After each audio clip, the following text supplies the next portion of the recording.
Terima kasih Pak Moderator, Bapak Ibu semuanya, Romo, Suster, Bruder, Bapak Ibu Guru, Kepala Sekolah, semua yang pada hari ini berkumpul di hari yang sungguh istimewa ini, Dirgahayu Republik Indonesia yang ke-76.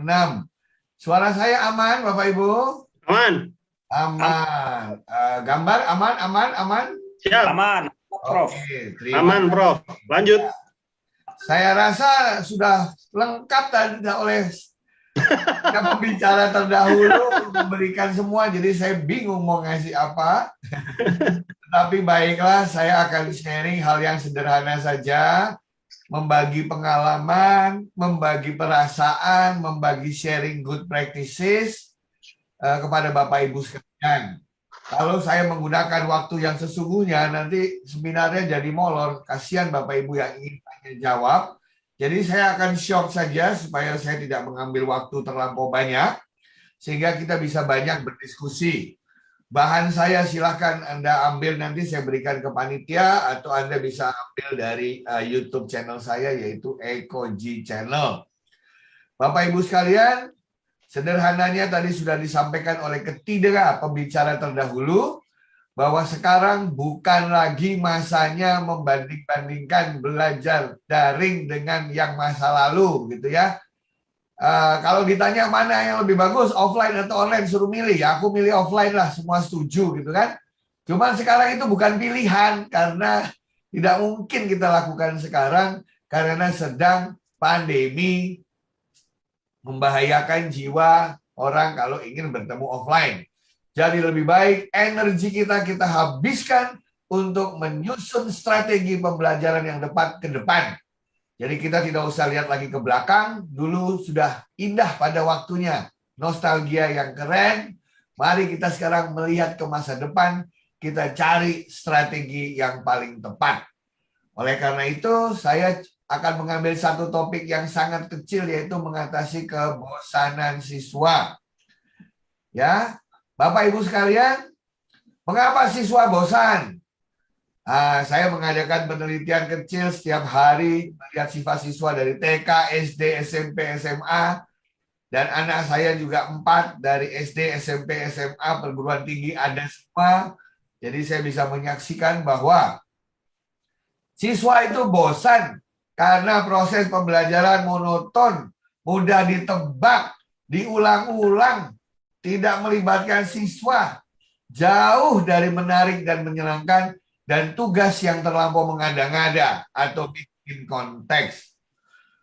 Sebagai guru, Anda boleh protes, sebagai pendidik kita boleh protes, oh tidak, saya sudah mengajar serius dan lain sebagainya, silakan.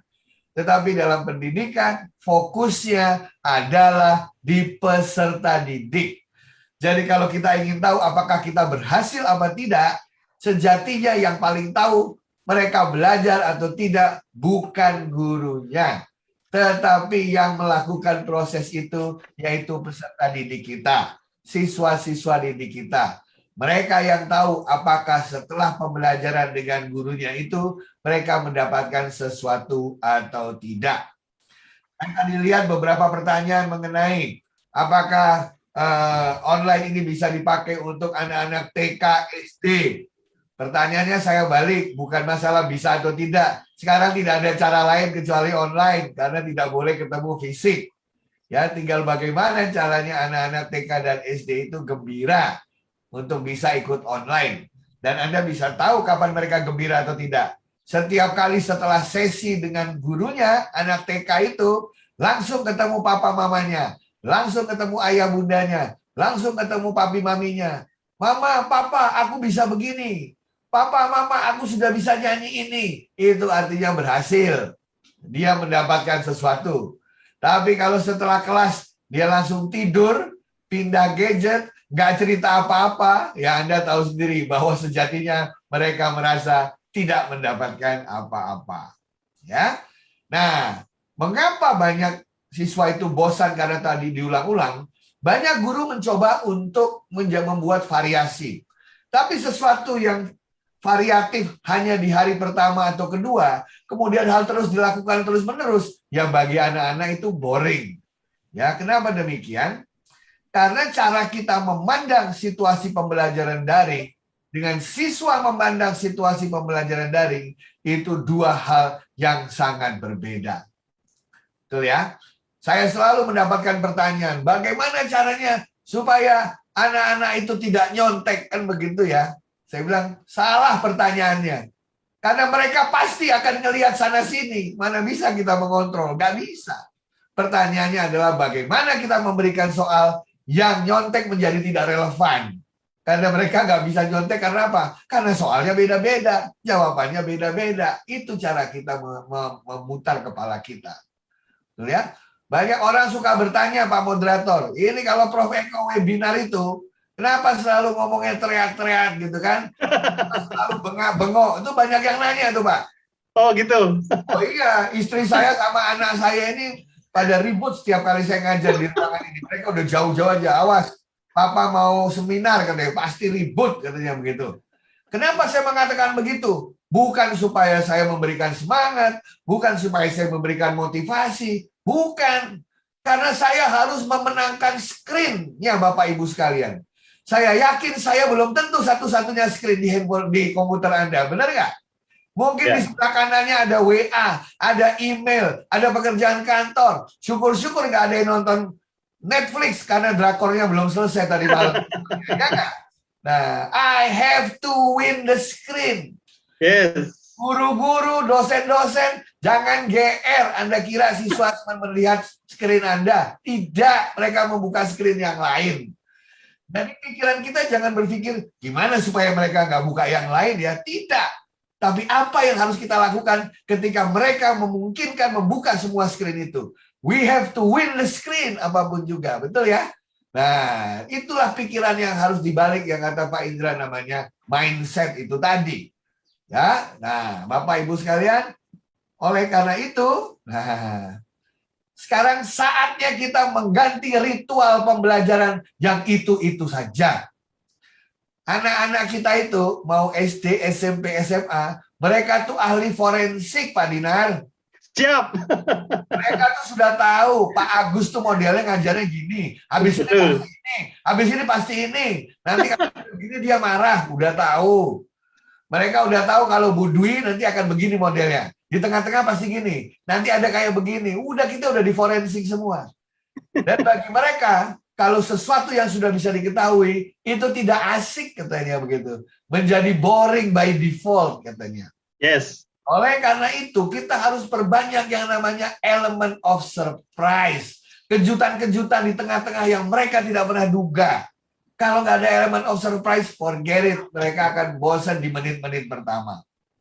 Kedua, nggak usah banyak ngomong. Picu aktivitas siswa yang simultan. Kebanyakan saya melihat Bapak Ibu sekalian, gurunya manggil siswa gantian. Masing-masing suruh ngomong begitu ya. Nah itu yang ngomong semangat. Yang lain ngantuk pasti. Betul kan? Betul. Nah, apalagi ada 30 orang. Wah, giliranku masih lama. Nanti yang setelah ngomong, habis ngomong, dia matiin video. Udah pasti nggak dipanggil lagi kan? Nah, itu mereka sudah bisa profiling itu semua. Jadi kita harus membuat kegiatan yang semuanya sama-sama bergerak, semuanya sama-sama aktif. Kemudian saya melihat banyak guru yang enggan belajar dari guru lain. Ya kan? Kita guru matematika, kita guru fisika, kita guru biologi. Itu anak-anak nggak ngerti-ngerti yang kita sampaikan. Jangan-jangan kitanya yang salah nyampainya. Jangan-jangan cara kitanya yang boring. Padahal di internet ada ribuan guru-guru lain yang mengajarkan dengan cara yang menarik. Ayo kita belajar dari dia. Kenapa tidak? It's an open mind, Bapak Ibu sekalian. Kemudian yang namanya model pembelajaran, metode pembelajaran. Ada ratusan, Bapak Ibu. Masa kita cuma menggunakan satu atau dua?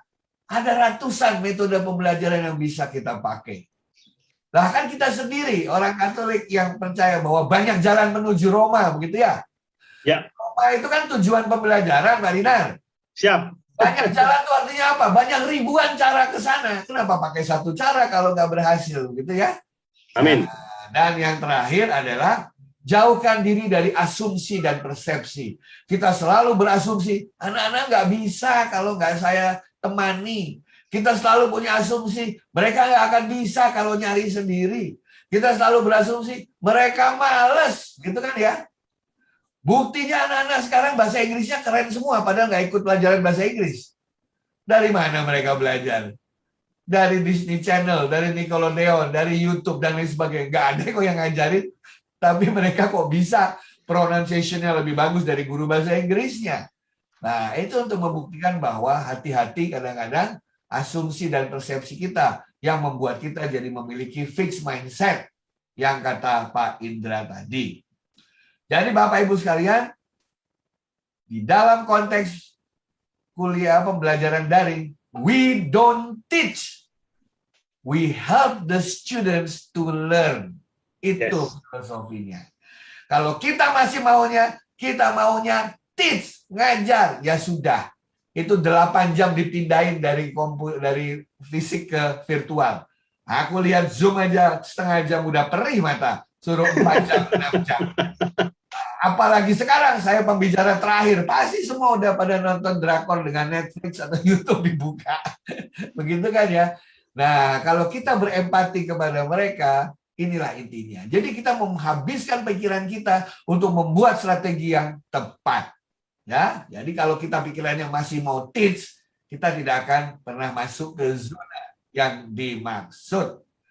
Karena Tony Buzan mengatakan, learning how to learn is life most important skill. Kita nggak tahu 3 tahun lagi apa yang terjadi. Kita nggak tahu 5 tahun lagi apa yang terjadi. Kita nggak tahu 10 tahun lagi yang kita ajar itu relevan apa tidak.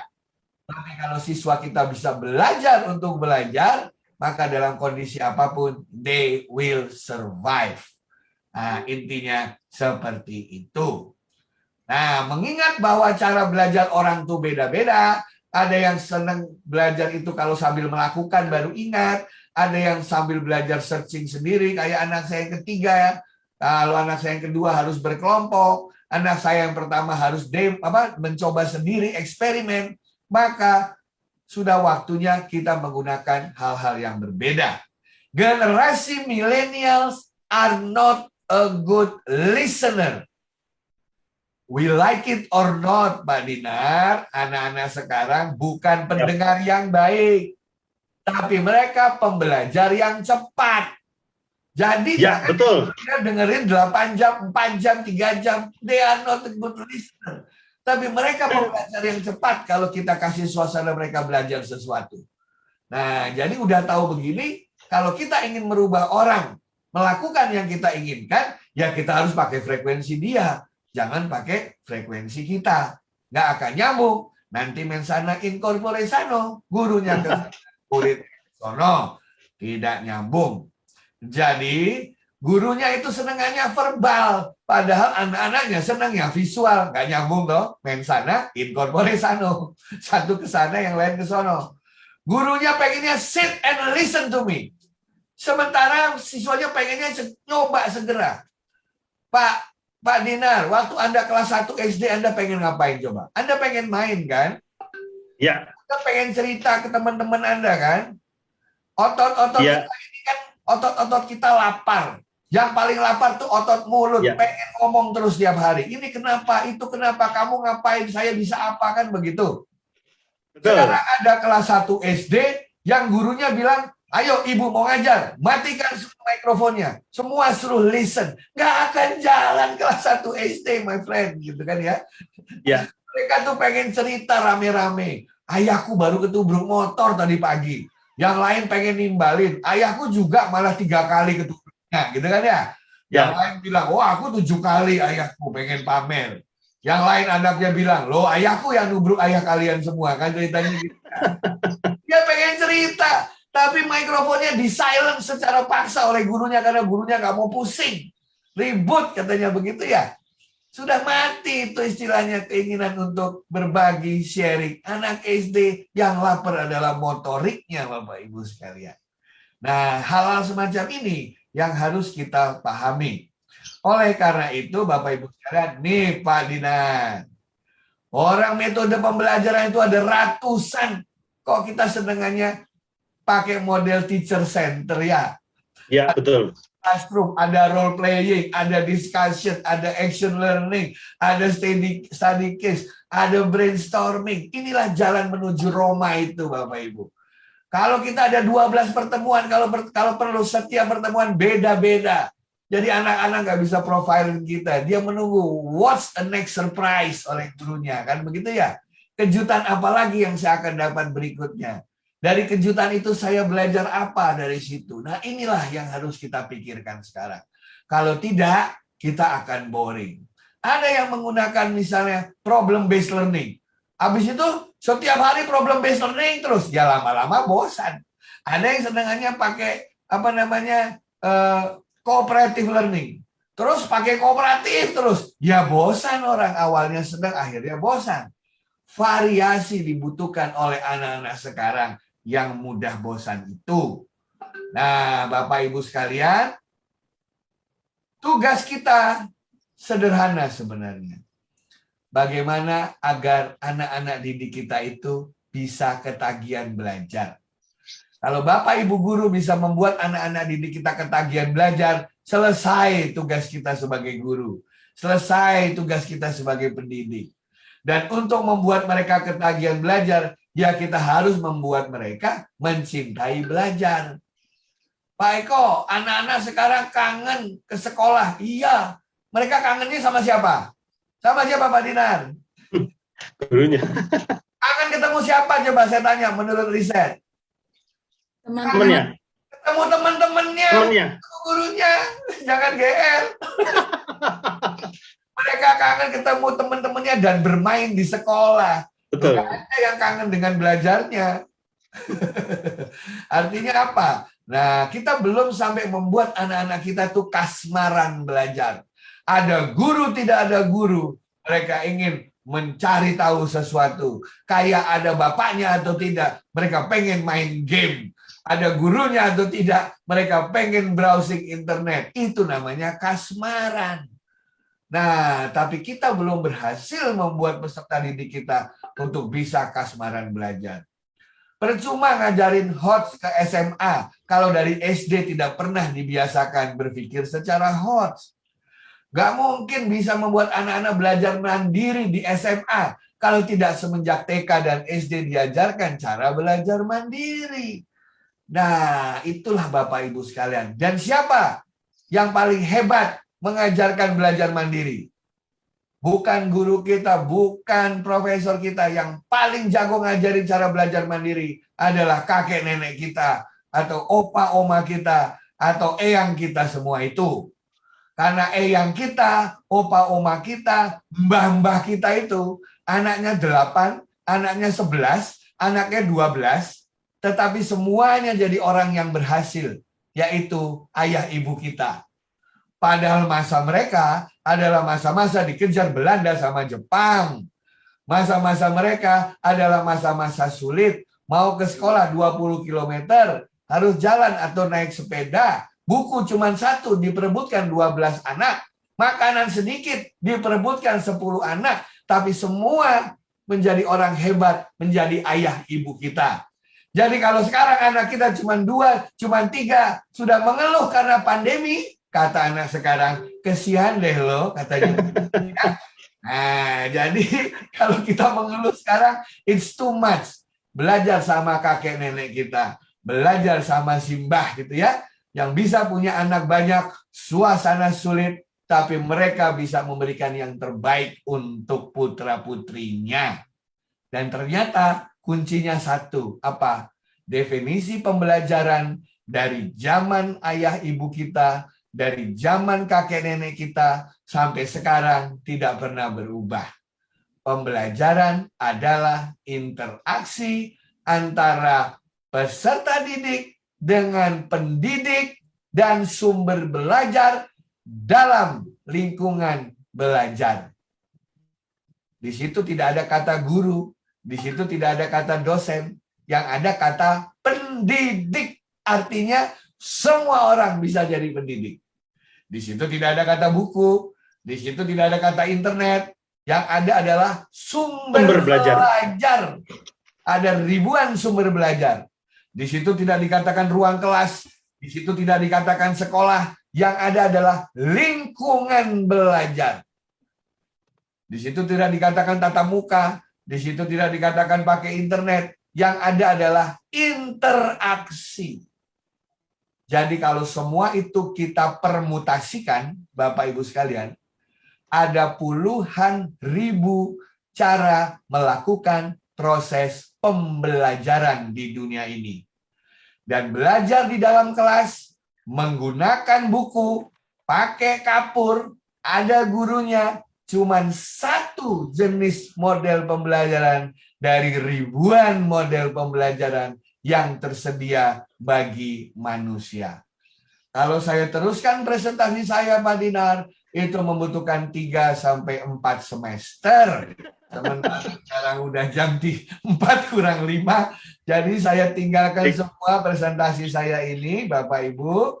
Ya, di belakang ada saya kasih cara yang saya sampaikan tadi, kiat-kiat supaya anak-anak tidak bosan. Saya cepat aja. Kiat pertama, sediakan selalu elemen kejutan. Kiat kedua, selalu ada sesuatu yang baru yang mereka tidak pernah bisa dapatkan walaupun di internet. Yang ketiga, pastikan mereka merasa nyaman untuk belajar. Apa maksudnya merasa nyaman? Mereka tidak takut salah, mereka tidak takut keliru, mereka tidak takut berbuat mistakes. Karena belajar juga kesalahan merupakan bagian dari belajar. Ya, mereka bermain game itu senang karena game itu bisa meningkatkan adrenalin. Gimana caranya belajar itu adrenalinnya bisa naik supaya mereka merasa senang. Nah, itu masing-masing guru punya caranya sendiri. Ya, kemudian biarkan peserta didik yang memilih selera mereka belajar karena mereka tidak suka dikendalikan. Itu adalah ciri anak-anak milenial. Berikan problem-problem yang dilematis, yang nggak ada benar atau salahnya, yang semua jawabannya bisa benar, sehingga mereka bisa berdiskusi pendapatnya masing-masing. Dan yang terakhir, biasakan kita berpikir out of the box, berpikir kreatif, berpikir sesuatu yang membuat orang lain melihat bahwa terjadi suatu inovasi yang diinginkan. Dan aktivitas belajar itu tidak harus lama-lama. Kadang-kadang 2 jam itu menjadi tujuan, bukan cara. Gitu ya. Saya kalau ngajar nggak mau lebih dari 30 menit. 15 menit kalau perlu. Karena mereka yang harus lebih banyak belajar. Dan saya menjadi coach bagi mereka. Saya menjadi arsitek proses pembelajaran bagi mereka. Demikian Bapak Ibu sekalian. Intinya sederhana. Let's make learning fun. Dengan cara pakailah variasi sebanyak mungkin. Sehingga tidak saja mereka tidak merasa bosan, tapi kita sebagai guru juga tidak merasa bosan. Kita sebagai pendidik juga tidak merasa bosan. Demikian Mbak Dinar dari saya. Mudah-mudahan bermanfaat Bapak Ibu Guru. Kalau ada pertanyaan yang tidak sempat dijawab hari ini karena waktu terbatas, nah itu ada situs saya, Ekoji Channel. Jangan lupa like, share, dan subscribe. Karena kayaknya Pak Dinar juga baru pertama lihat Ekoji Channel ini. Ayo subscribe sekarang. Nah, terus saya janji sama Romo. Katanya sambil menunggu bapak-bapak, ibu-ibu membuat pertanyaan untuk sesi tanya jawab, saya disuruh nyanyi loh. Ini yang cari kejutan siapa kok saya yang disuruh nyanyi.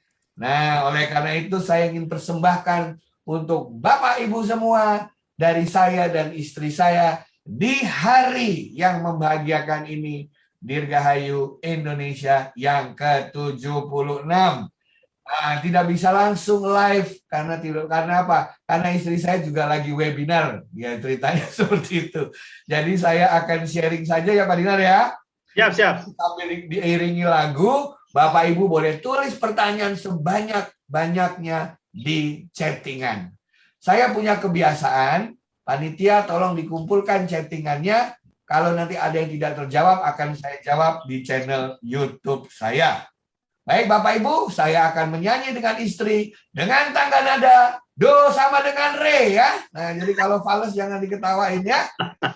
Oke, sebentar. Saya sharing dulu, mudah-mudahan suaranya masuk. Oke. Sebuah lagu lama, mungkin waktu Anda kuliah atau SMA mendengarnya. Please be careful with my heart or your heart. Siapa yang nyanyi dulu, masih ada yang ingat? Kalau nggak salah, Jose Marichan.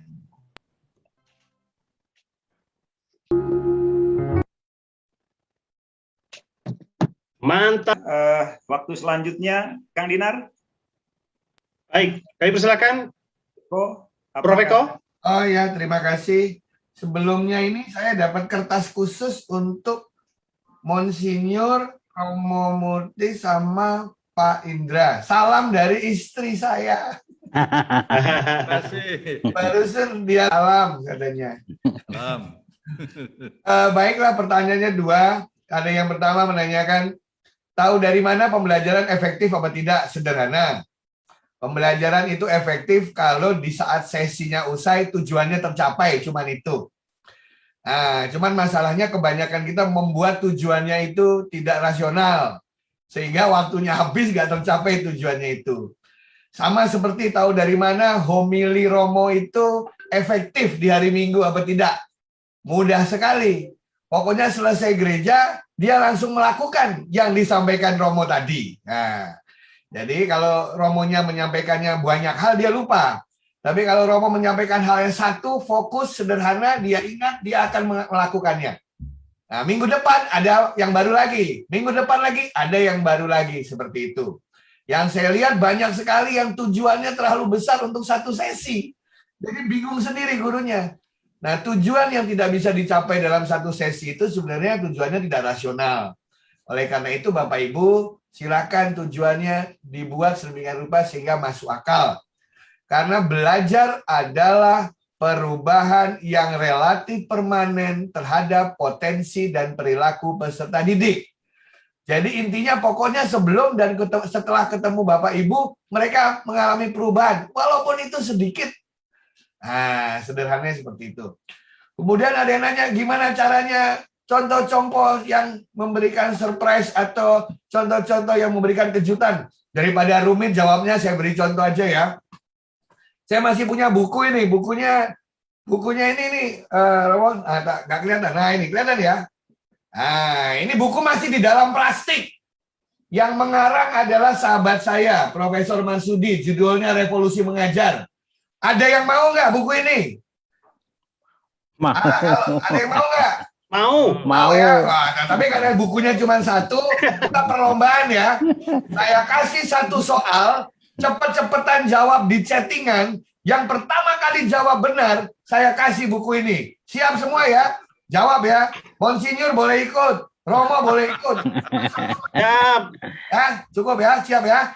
Matematika kelas 2 SD. Loh, bayangin, matematika kelas 2 SD. Siapa duluan bisa jawab? Cepet-cepetan jawab, saya kasih buku ini. 1, 2, 3. Ya, jawab. Tanda tanya itu berapa isinya? Cepat, ditunggu. Ayo ditunggu di chattingan. Siapa yang jawab duluan? Ya, ditunggu. Ayo, hitung yang benar. Tanda tanya itu berapa? Kita sudah lihat jawabannya di chattingan. Sudah ada beberapa yang menjawab. Saya tunggu. Ya. Nah, saya tunggu ya jawabannya. Boleh lihat, Romo, Monsinyur, boleh ngelihat di layar. Lihat, ada yang jawabnya 6, 25, 17, 8, 0. Loh, lihat tuh Romo. Ini pasti SD-nya beda semua, Romo. Ini pertanyaannya satu, tapi kok jawabannya bisa banyak itu loh. Pusing loh. Ayo, ada yang 35, ada yang 2. Ada yang 50, ada yang 70. Lah. Ini gimana gitu kan? Orang mulai bingung loh. Ya wes, selesai. Ayo kita hitung sama-sama ya. Ayo Monsinyur, Romo, kita hitung bareng ya. Siap. Karena ini terlalu banyak jawabannya beda semua. Mungkin SD-nya beda dulu SD ya. Oke, kita lihat. Minuman berapa ini berarti? 10. Nih, tak tulis loh, minuman 10. 10. Setuju ya, minuman 10 ya.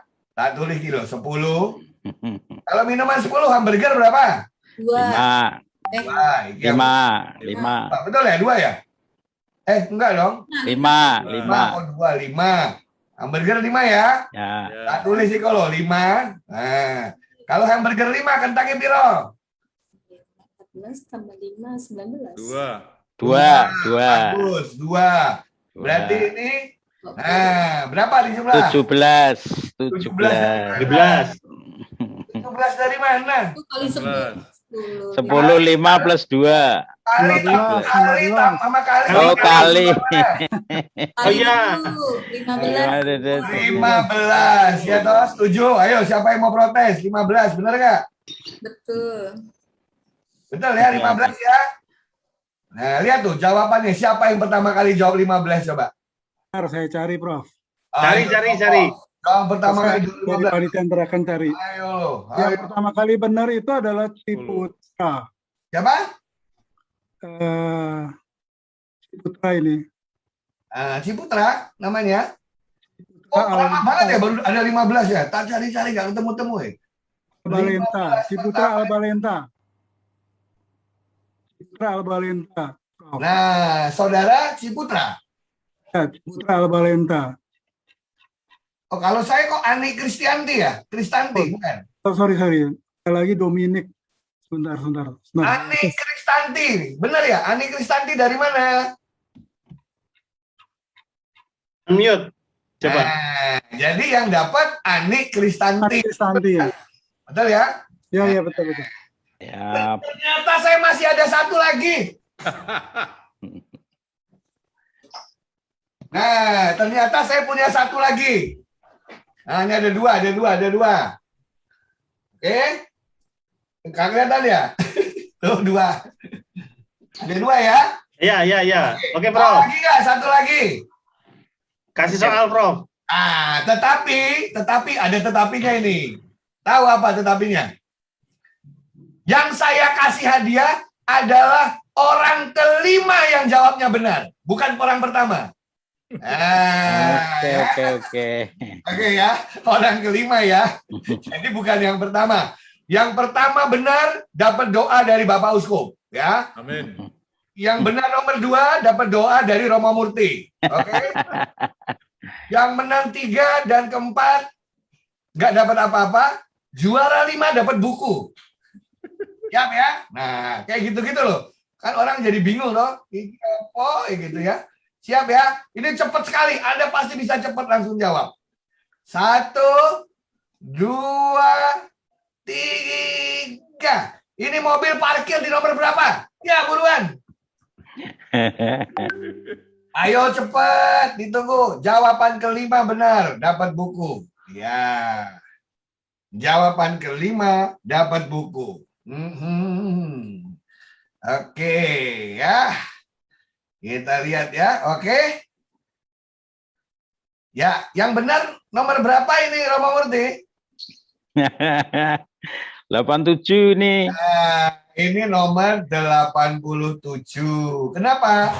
Lah namanya Dari sana. mobil kan parkir dari sini toh. Mana ada mobil parkir dari bawah. Jadi dia lihat dari sebelah sana. 87 ya. Oleh karena itu, Lodovic Eka dapat doa dari Monsignor karena pertama kali benar, ya. Nicholas Gunawan dapat doa dari Romo Murti ya. Habis itu Lodovic Eka jawab lagi, dikirain saya nggak tahu, ketahuan. Dia jawab lagi ketika pintar sekali Lodovic Eka ini. Pak Anton juara 3, juara 4 Maria Septria, dan pemenangnya adalah Regina Gertrudis. Ya, gitu. Jadi anak-anak itu harus dikasih kejutan. Yang pertama juara 1 yang dapat, lo yang kedua juara 5, kan dia mikir gimana caranya jadi juara 5 ya nggak?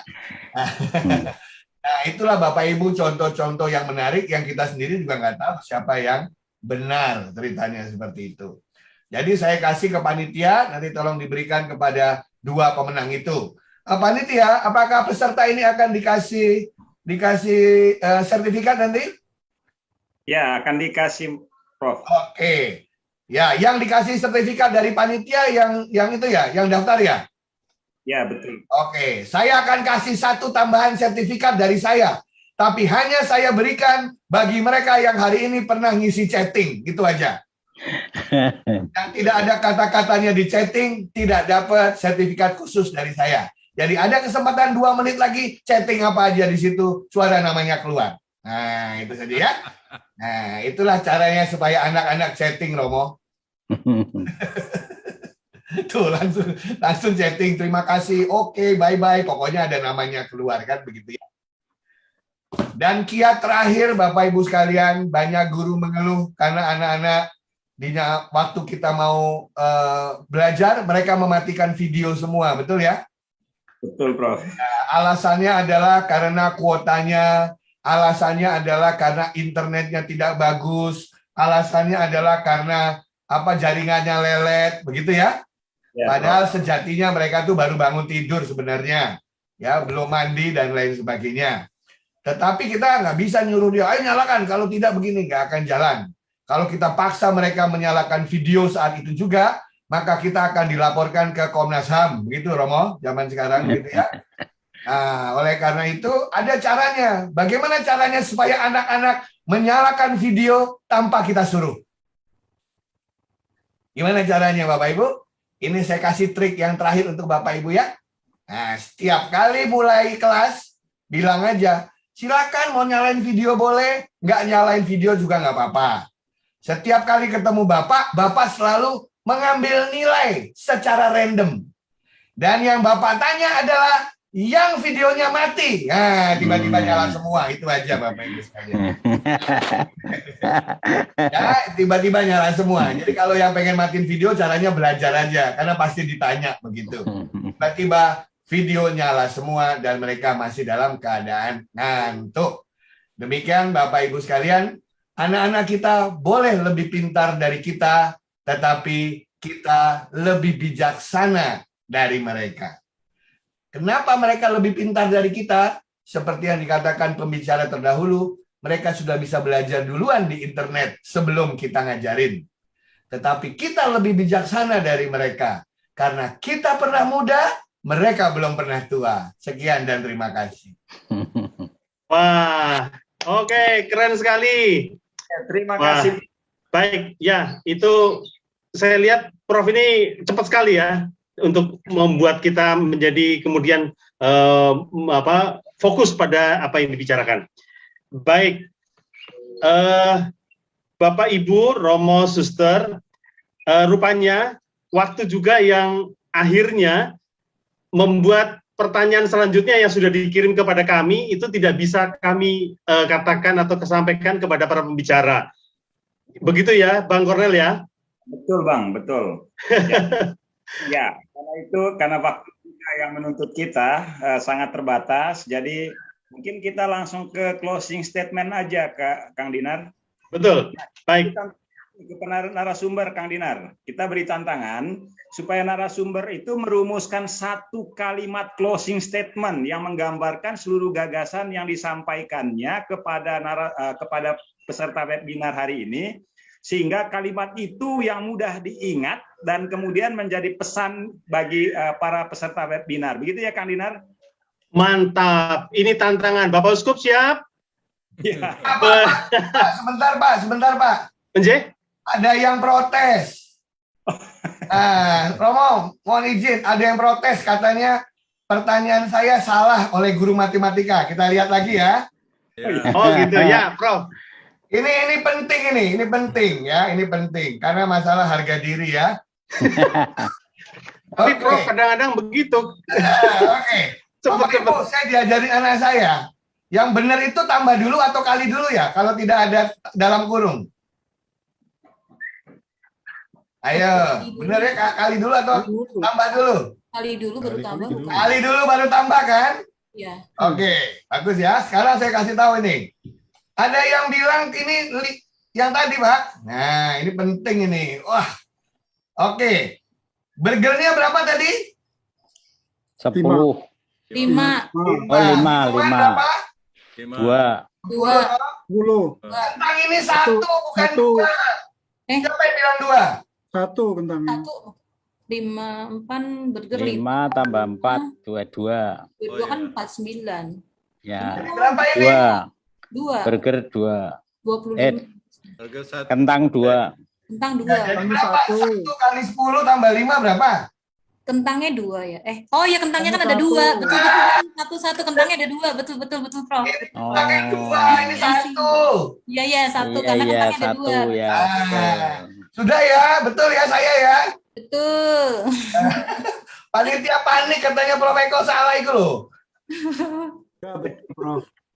Iya Betul ya? nih. Betul. Betul. 15. Kali dulu baru tambah kan? Mungkin ada buku lagi, mungkin Prof jadi bisa tambah betulnya lebih banyak. Nah, ya. Memang itu jebakannya Bapak. Ya, ya. Ini Mantap, harus- Prof. Mantap. Itu biar anak-anak nggak ngantuk biasanya Bapak Ibu sekalian. Siap, Prof. Oke, karena Pak Damar ketawa terus, Bapak saya kasih buku yang ketiga. Ternyata buku ketiga Pak Damar. Jadi Bapak dapat 1. Pak Dinar, Pak Damar, Pak Dinar. Siap. Pak Dinar dapat buku yang ketiga. Hatur nuhun. Sip, Siap, kamsya. Hatur nuhun. sip. Nah, Baik. matur nuwun. Jadi terima kasih Prof atas penjelasan tadi yang menarik. Ini karena kekepoan ini sebetulnya ya. Baik, Bapak Uskop, para pembicara siap dengan tantangan tadi dari Bang Kornel ya. 1 kalimat saja. Siap ya? Monggo kami persilahkan Bapak Uskop. Ya. Ya, bagi saya sebagai closing statement, cinta akan kebijaksanaan penting untuk para guru. Terima kasih. Terima kasih. Mantap sekali. Cinta akan kebijaksanaan. Itu penting untuk para guru. Terima kasih Bapak Uskop.